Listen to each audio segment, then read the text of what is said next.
ಓಂ ಶಾಂತಿ. ಇಂದಿನ ಮುರಳಿ ದಿನಾಂಕ 17 ಜನವರಿ 2026. मुरली महावाक्यಗಳು मीठे बच्चे, जब यह भारत स्वर्ग था तब तुम घोर सोचने में थे, अभी अंधियारा है फिर सोचने में चलो. ಬಾಬಾ ಹೇಳ್ತಾರೆ, ಯಾವಾಗ ಈ ಭಾರತ ಸ್ವರ್ಗ ಆಗಿತ್ತು ಆಗ ಇದು ಘೋರ ಪ್ರಕಾಶದಲ್ಲಿತ್ತು. ಈಗ ಘೋರವಾದ ಅಂಧಕಾರ ಇದೆ, ಕತ್ತಲೆ ಇದೆ.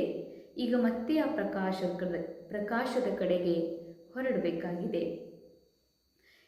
ಜಬ್ ಯಹ ಭಾರತ್ ಸ್ವರ್ಗ ಥಾ, ಯಾವಾಗ ಈ ಭಾರತ ಸ್ವರ್ಗ ಆಗಿತ್ತು, ಭಾರತ ಸ್ವರ್ಗ ಆಗಿತ್ತು ಅರ್ಥಾತ್ ಭಾರತದ ಹೆಸರು ಏನಿದೆ ಬಾಬಾ ಪ್ರಯೋಗ ಮಾಡ್ತಾರೆ, ಅದು ಯಾವ ಸಮಯದೊಳಗೆ ಈ ಸೃಷ್ಟಿ ನಾಟಕದಲ್ಲಿ ಇರುವ ಎಲ್ಲ ಆತ್ಮರು ಸಂಪೂರ್ಣ ಜಾಗೃತಗೊಂಡಿದ್ರು, ಅಂದರೆ ಅವೇಕನ್ಡ್ ಸೋಲ್ಸ್, ಆ ಆತ್ಮರ ಒಂದು ಇರುವಿಕೆಗೆ ಬಾಬಾ ಹೇಳ್ತಾರೆ ಭಾರತ.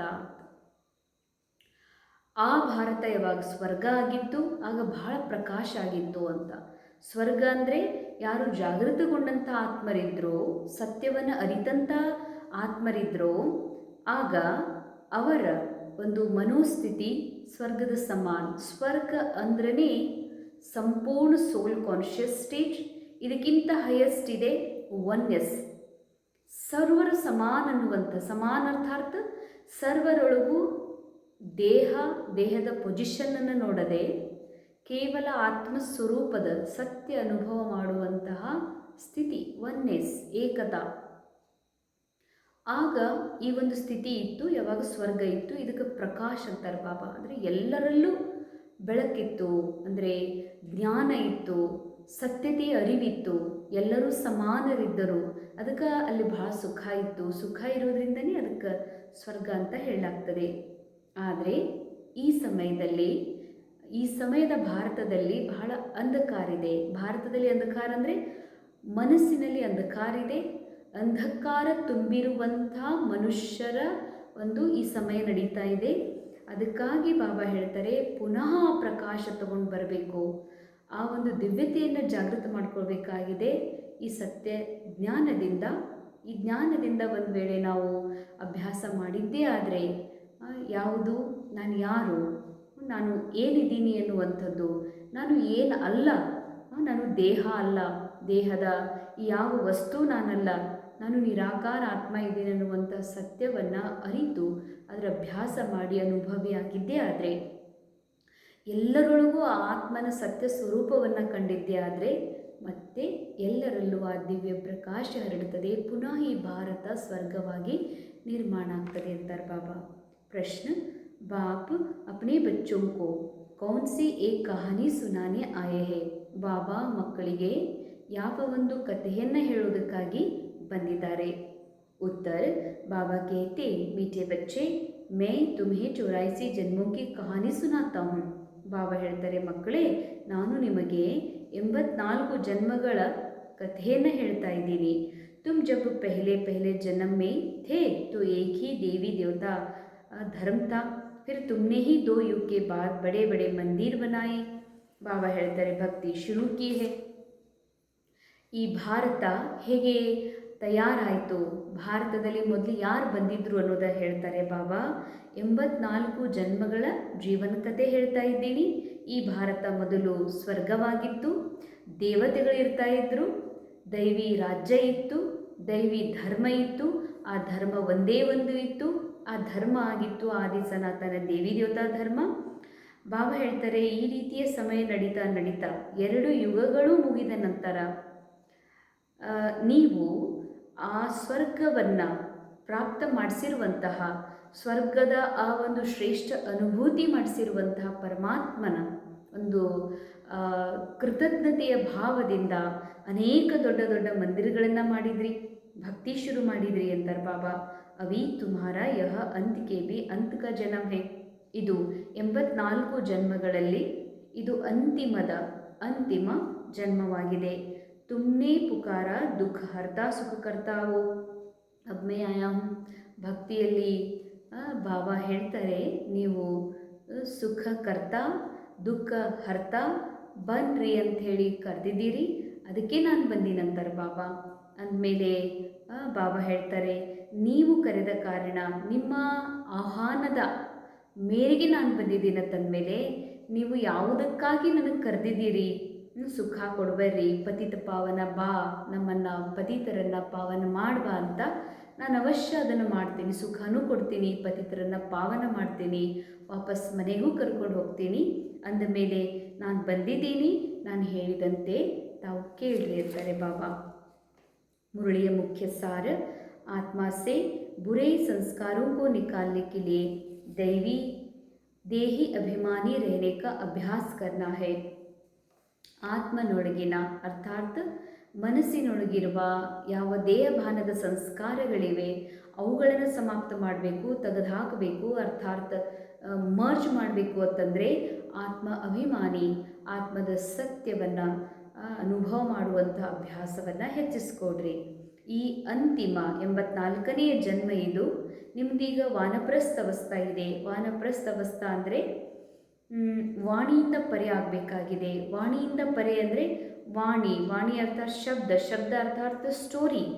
ಯಾವುದು ಮಾನವ ಜೀವನದೊಳಗೆ ನಾ ಮನುಷ್ಯಿದ್ದೆ, ಅಥವಾ ನಾನು ಇಂಥ ಕರ್ಮ ಮಾಡಿದೆ, ನಾನು ಹೀಗೆ ಮಾಡಿದೆ, ನನಗೆ ಈ ರೀತಿ ಪ್ರಶಂಸೆ ಸಿಕ್ಕಿದೆ, ಅಥವಾ ನನಗೆ ಈ ರೀತಿ ದುಃಖ ಪ್ರಾಪ್ತ ಆಗಿದೆ ಅಂತ ಯಾವ ಸ್ಟೋರಿಯಲ್ಲಿ ಮನಸ್ಸು ಸಿಕ್ಕಾಕೊಂಡಿದೆ, ಮಾತಿನೊಳಗೆ, ಕಥೆಯೊಳಗೆ, ಇವೆಲ್ಲವುಗಳಿಂದ ನಿನಗೆ ನೀನು ಡಿಟ್ಯಾಚ್ ಮಾಡ್ಕೋ ಅಂತ ಹೇಳ್ತಾರೆ ಬಾಬಾ. ನಿನ್ನನ್ನು ನೀನು ನ್ಯಾರ ಮಾಡ್ಕೋ. ಯಾಕಂದರೆ ಇದು ವಾಣಿಯಿಂದ, ಈ ಎಲ್ಲ ಶಬ್ದಗಳಿಂದ ಅತೀತ ಆಗುವಂತಹ ಸಮಯ ಇದು. ಯಾಕಂದರೆ ಮೂಲ ಆತ್ಮ ವಾಣಿಯಿಂದ ಪರೆ ಇದೆ. ವಾಣಿ, ಈ ಶಬ್ದ, ಈ ಮಾತು, ಈ ಎಲ್ಲ ಕಥೆ, ಇದೆಲ್ಲವೂ ಡ್ರಾಮಾನುಸಾರ ಮನಸ್ಸಿನಲ್ಲಿ ರೆಕಾರ್ಡ್ ಇದೆ. ಆ ರೆಕಾರ್ಡಿಂದಲೂ ಈ ಶಬ್ದದಿಂದಲೂ ಆತ್ಮ ಪರೆಯಾಗಬೇಕಾಗಿದೆ. ಅದಕ್ಕಾಗಿ ಪುಣ್ಯಾತ್ಮರಾಗುವಂಥ ಪರಿಶ್ರಮವನ್ನು ಪಡಬೇಕಿದೆ. ಸೆಕೆಂಡ್ ಪಾಯಿಂಟ್, देह के सब संबंधों को छोड़ एक बाबा को राजाई को याद करना है. ದೇಹದ ಸರ್ವ ಸಂಬಂಧಗಳನ್ನು ಬಿಟ್ಟು ಒಬ್ಬ ತಂದೆಯನ್ನು ಹಾಗೂ ರಾಜಾಯಿಯನ್ನು ನೆನಪು ಮಾಡಿರಿ. ಒಬ್ಬ ತಂದೆ ಯಾರು ಒಬ್ಬ ಪರಮಾತ್ಮ ಇದ್ದಾರೋ ಅವರನ್ನು ನೆನಪು ಮಾಡಿರಿ. ಯಾರು ಅವಿನಾಶಿ ಇದ್ದಾರೆ, ಯಾರು ಸದಾ ಚೈತನ್ಯ ಇದ್ದಾರೆ. ಹಾಗೂ ಎರಡನೇದು ರಾಜಾಯಿಕೋ ಯಾದ್ ಕರೋ. ತಾನು ಆತ್ಮ ರಾಜ ಇದೆ, ಸಂಪೂರ್ಣ ಸ್ವರಾಜ್ ಅಧಿಕಾರಿ ಇದೆ ಎನ್ನುವಂಥ ಸತ್ಯವನ್ನು ಸ್ಮರಣೆ ಮಾಡ್ಕೋ. ಬೀಜ और झाड़ का ज्ञान सिमरन कर सदा हर्षित रहना है. ಬೀಜ ಹಾಗೂ ವೃಕ್ಷ, ಈ ಎರಡೂ ಜ್ಞಾನ ಅಂದರೆ ಬೀಜ ಅರ್ಥಾತ್ ನಿರಾಕಾರ ಆತ್ಮ, ಬೀಜ ಅರ್ಥಾತ್ ನಿರಾಕಾರ ಪಿತಾ ಪರಮಾತ್ಮ, ವೃಕ್ಷ ಅರ್ಥಾತ್ ಮಾನವ ಜೀವನದ 84 ಜನ್ಮಗಳ ರಹಸ್ಯ.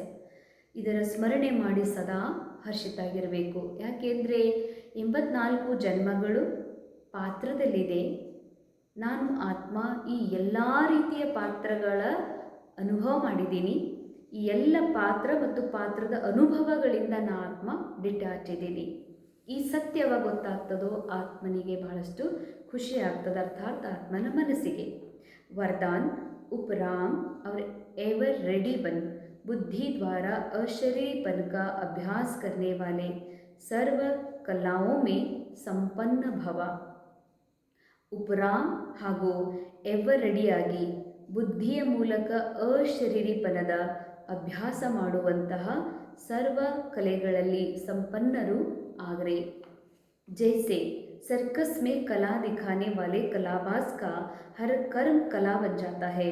ಹೇಗೆ ಸರ್ಕಸ್ ಒಳಗೆ, ಸರ್ಕಸ್ನಲ್ಲಿ ಲೌಕಿಕ ಜಗತ್ತಿನಲ್ಲಿ ನಾವು ನೋಡ್ತೀವಿ, ಅಲ್ಲಿ ಅವ್ರು ಏನು ಮಾಡಿದರೂ ಅದೊಂದು ಕಲೆ, ಬಹಳ ಸುಂದರವಾಗಿ ಕಾಣಿಸ್ತದೆ. वे कलाबाज शरीर के कोई भी अंग को जैसे चाहे, जहाँ चाहे, जितना समय चाहे मोल्ड कर सकते हैं. ಬಾಬಾ ಹೇಳ್ತಾರೆ, ಸರ್ಕಸ್ನಲ್ಲಿರುವಂತಹ ಆ ಒಂದು ಕಲಾಕಾರರು ತಮ್ಮ ಶರೀರದ ಅಂಗಾಂಗಗಳನ್ನು ಯಾವಾಗ, ಎಷ್ಟೊತ್ತಿನವರೆಗೆ ಹೇಗೆ ಮಣಿಸ್ಬೇಕು, ಹೇಗೆ ಬೆಂಡ್ ಮಾಡಿಕೊಂಡು ಅದೇ ಸ್ಥಿತಿಯಲ್ಲಿ ಸ್ಥಿತ ಆಗಬೇಕು ಅನ್ನುವಂಥದ್ದು ಅವರು ಪ್ರಾಕ್ಟೀಸ್ ಮಾಡಿರ್ತಾರೆ. यही कला है, इदे ಒಂದು कले. आप बच्चे बुद्धि को जब चाहो जितना समय जहाँ स्थित करने चाहो वहाँ स्थित कर लो. यही सबसे बड़ी ಕಲಾ ಹೇ.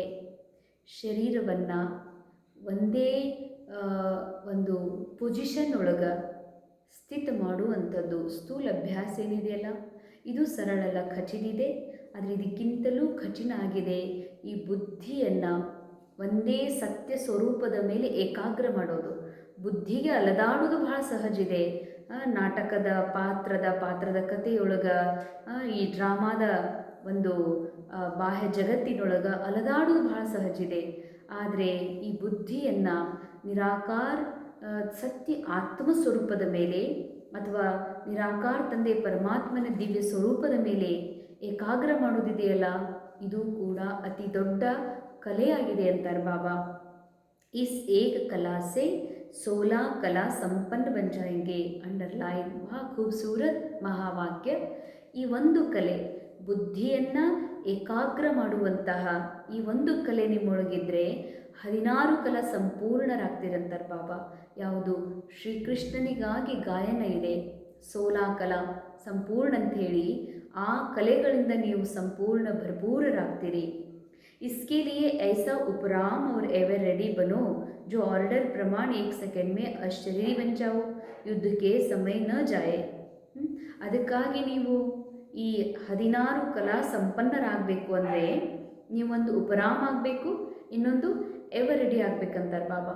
ಉಪರಾಮ್ ಅರ್ಥಾತ್ ಸದಾ ತನ್ನ ಬುದ್ಧಿಯನ್ನು ಉಪರ್ ಇರುವಂಥ ರಾಮನಲ್ಲಿ ಬುದ್ಧಿ ಏಕಾಗ್ರ ಇರಬೇಕು. ನಿರಂತರ ಆ ಪರಮಾತ್ಮನಲ್ಲಿ ಬುದ್ಧಿಯನ್ನು ನಿಲ್ಲಿಸಬೇಕು. ಮತ್ತು ಎವರಡಿ ಅರ್ಥಾತ್ ಪ್ರತಿ ಕ್ಷಣವೂ ಈ ದೇಹಭಾನದ ಎಲ್ಲ ಸ್ಟೋರಿಯಿಂದ ನಾನು ಡಿಟ್ಯಾಚ್ ಆಗಿರೋದರಲ್ಲಿ ರೆಡಿ ಇದ್ದೀನಿ. ಈ ಕಥೆಯಿಂದ, ಡ್ರಾಮಾದ ನೆನಪುಗಳಿಂದ, ಅನುಭವಗಳಿಂದ ನಾನು ಡಿಟ್ಯಾಚ್ ಆಗೋದ್ರಲ್ಲಿ ರೆಡಿ ಇದ್ದೀನಿ.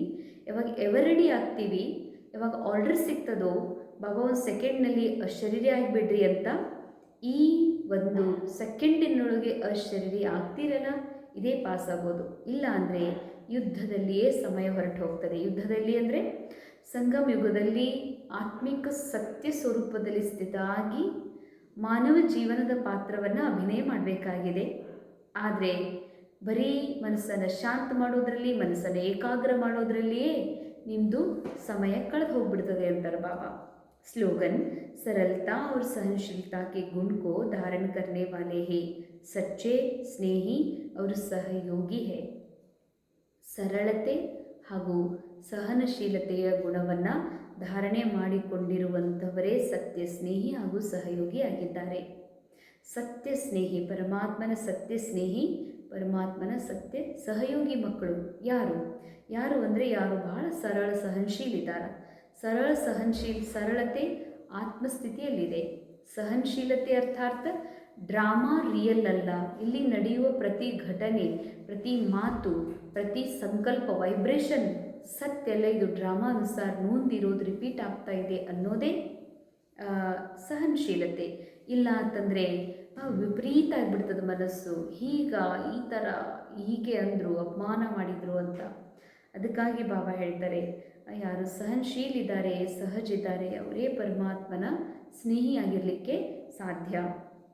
ಅವ್ಯಕ್ತಿಶಾರೆ ಈ ಅವ್ಯಕ್ತ ಮಾಸದಲ್ಲಿ ಬಂಧನ್ ಮುಕ್ತರಾಗಿ ಜೀವನ್ಮುಕ್ತ ಸ್ಥಿತಿಯ ಅನುಭವವನ್ನು ಮಾಡ್ರಿ.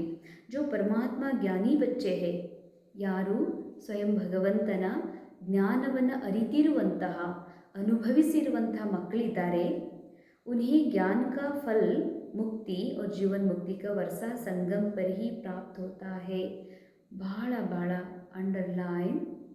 ಯಾರು ಈ ಜೀವನದಲ್ಲಿ ಇರ್ತಾ ಪರಮಾತ್ಮನ ಸತ್ಯ ಜ್ಞಾನದ ಅನುಭವಿ ಇದ್ದಾರ, ಆ ಮಕ್ಕಳಿಗೆ ಮುಕ್ತಿ ಹಾಗೂ ಜೀವನ್ಮುಕ್ತಿಯ ಆಸ್ತಿ ಇದೇ ಸಂಗಮ ಯುಗದಲ್ಲಿ ಪ್ರಾಪ್ತಿಯಾಗ್ತದೆ. ಜ್ಞಾನ್ ಅರ್ಥಾತ್ ಸಮಜ್. ಜ್ಞಾನ ಅಂದರೆ ಏನು? ತಿಳುವಳಿಕೆ.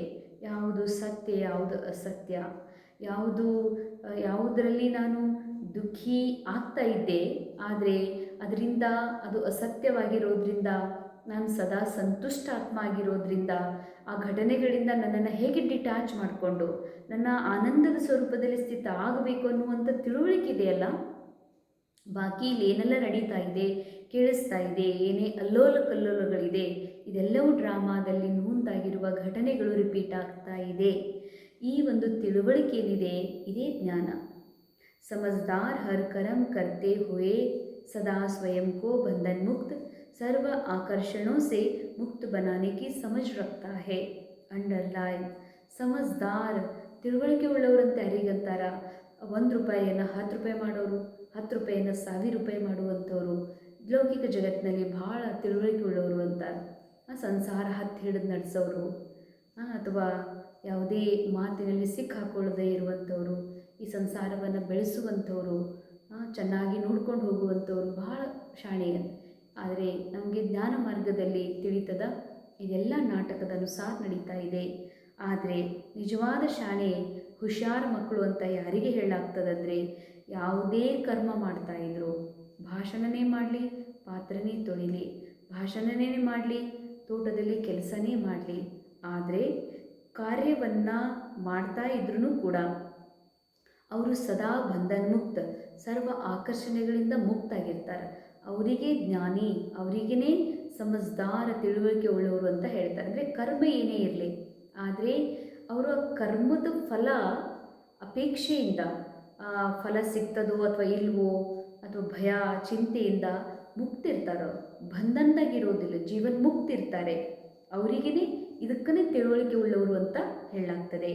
ಉನ್ಕೆ ಭಾಳ ಚಂದ ಭಾಷಣ ಮಾಡೋರು ತಿಳುವಳಿಕೆ ಉಳ್ಳವರು, ಅದೊಂದು ಕಲಾ, ಅದು ಗಾಡ್ ಗಿಫ್ಟ್. ಆದರೆ ನಿಜವಾದ ಶಾಣಿ ಅಂದರೆ ಯಾರು? ಯಾರು ಇದು ರಿಯಲ್ಲೋ ಅಥವಾ ನಾ ಆತ್ಮ ರಿಯಲ್ಲೋ ಅನ್ನುವ ತಿಳುವಳಿಕೆಯ ಮೂಲಕ ಈ ಘಟನೆಗಳನ್ನು ರಿಯಲ್ ಅಂತ ತಿಳಿಯದೆ ಅದರಲ್ಲಿ ಸಿಕ್ಕಾಕೊಳ್ಳೋದಿಲ್ಲ, ಅದರಲ್ಲಿ ಬಂಧಿತಾಗೋದಿಲ್ಲ, ವ್ಯರ್ಥ ವಿಚಾರದ ಸುಳಿಯೊಳಗೆ ಹೋಗೋದಿಲ್ಲಲ್ಲ, ಅವರು ಶಾಣಿ, ಅವರು ತಿಳುವಳಿಕೆ ಉಳ್ಳವರು. ಉನ್ಕೆ ಹರ್ ಸಂಕಲ್ಪ, ಅವರ ಪ್ರತಿ ಸಂಕಲ್ಪ, ಪ್ರತಿ ಮಾತು, ಕರ್ಮ, ಸಂಪರ್ಕದಿಂದ ಎಲ್ಲದರೊಳಗೂ ಮುಕ್ತಿಯ ಸ್ಟೇಜ್ನ ಅನುಭವವನ್ನು ಮಾಡ್ತಾರೆ. ಜಿಸ್ಕೋ ನ್ಯಾರ ಅವ್ರ ಪ್ಯಾರ ಕೇತೆ, ಇದಕ್ಕೇ ಬಾಬಾ ನ್ಯಾರ ಪ್ಯಾರ ಅಂತ ಹೇಳ್ತಾರೆ. ನ್ಯಾರ ಅರ್ಥಾರ್ಥ ಈ ಡ್ರಾಮಾ, ಈ ಕರ್ಮ, ಈ ರೋಲ್, ಇದೆಲ್ಲದರಿಂದ ನ್ಯಾರ, ನಾ ಆತ್ಮ ಇದ್ದೀನಿ, ಇದು ಪಾತ್ರ ಇದೆ.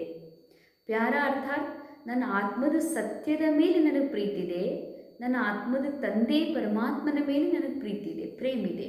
ಇದೇ ನ್ಯಾರ ಪ್ಯಾರ ಸ್ಥಿತಿಯಾಗಿದೆ. ಓಂ ಶಾಂತಿ. ಅನುಭವ ಮಾಡೋಣ. ನಾನು ಆತ್ಮ ಸದಾ ಸರ್ವ ಬಂಧನಗಳಿಂದ ಮುಕ್ತ ಆಗಿದ್ದೇನೆ. ನಾನು ಆತ್ಮನಿಗೆ ಜಗತ್ತಿನ ಯಾವ ವಸ್ತು, ವ್ಯಕ್ತಿ ಬಂಧಿಸಲು ಸಾಧ್ಯವೇ ಇಲ್ಲ. ಯಾಕೆಂದರೆ ನಾನು ಸದಾ ನ್ಯಾರ ಆಗಿದ್ದೇನೆ. ನ್ಯಾರ ಆಗಿರುವ ಸತ್ಯವನ್ನು ನಾನು ಅರಿತಿದ್ದೇನೆ. ಕಣ್ಣಿಗೆ ಕಾಣುತ್ತಿರುವ, ನೋಡುತ್ತಿರುವ, ಕೇಳುತ್ತಿರುವುದೆಲ್ಲವೂ ಪಾತ್ರದ ಒಳಗೆ ನೂಂದಾಗಿರುವ, ಮನಸ್ಸಿನೊಳಗೆ ನೂಂದಾಗಿರುವಂಥ ನಾಟಕದ ಸ್ಟೋರಿಯಾಗಿದೆ. ಅರ್ಥಾತ್ ಇದು ಒಂದು ನಾಟಕವಾಗಿದೆ. ನಾನು ಆತ್ಮ ಚೇತನ, ಸದಾ ಶಾಂತ್, ಸದಾ ಕರ್ಮ ಮಾಡುತ್ತಿದ್ದರೂ ಕರ್ಮದ ಕಥೆಯಿಂದ, ಕರ್ಮಫಲದಿಂದ ನಾನು ಸದಾ ಮುಕ್ತ, ನಿಶ್ಚಿಂತವಾಗಿದ್ದೇನೆ. ಜೀವನ್ಮುಕ್ತ ಸ್ಥಿತಿ ಅನುಭವವೇ ಇದೇ ಆಗಿದೆ. ಅರ್ಥಾತ್ ಕರ್ಮದ ನಂತರ ವಿಚಾರ ಮುಕ್ತ, ಆಕರ್ಷಣ ಮುಕ್ತ ಸ್ವಭಾವ. ಓಂ ಶಾಂತಿ.